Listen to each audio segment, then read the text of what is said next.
বাড়ি কোথায়? বাড়ি কোথায়? বাড়ি কোথায়?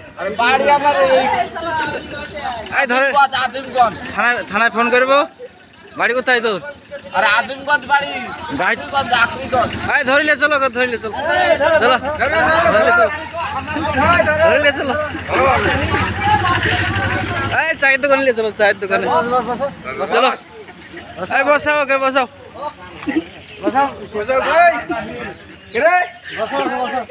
সাবির জিজ্ঞাসা করো, জিজ্ঞাসা করো কি বাড়ি কোথায় জিজ্ঞাসা করো। ওই গাড়ি যে তোমার বলছো, ওই গাড়ি তো আমার গাড়ি। আমার গাড়ি, আমার থাপ্পড় চাপাবো। থাপ্পড় মারো না, মারবো গাড়ি আমার গাড়ি। ওই গাড়ি, আরে ওই গাড়ি আমার কাছে চাবি আর করবে চাবি ছিল।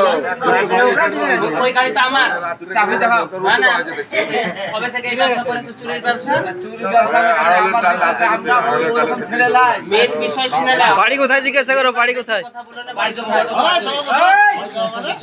আরে আমার গাড়ি তো আসলে ব্যবসা করবে না। আমার গাড়ি গো, দর্শকের কাছে ক্ষমা নাও। এই গাড়ি চুরি করা করবো না, নাইলে তো গান ধরতে হবে। গান ধরতে হবে আজ থেকে। আমি কেন ক্ষমা করব? আমার লিডার গাড়ি ওই থানায় নিয়ে যাওয়া হবে। কোনো কথা বলবে না থানায়। ঠিক আছে, ঠিক আছে, ঠিক আছে। এটা হচ্ছে সচেতনমূলক একটা ভিডিও। বিষয় হচ্ছে এরকম সচরাচর বিভিন্ন জায়গায় কিন্তু এই ধরনের বাইক চোর বা সাইকেল চোর হচ্ছে। তো যিনারাই গাড়ি বাইক বিভিন্ন জায়গায় দোকান করবেন বা বসে থাকবেন, গাড়িটা অবশ্যই লক করবেন। ধন্যবাদ।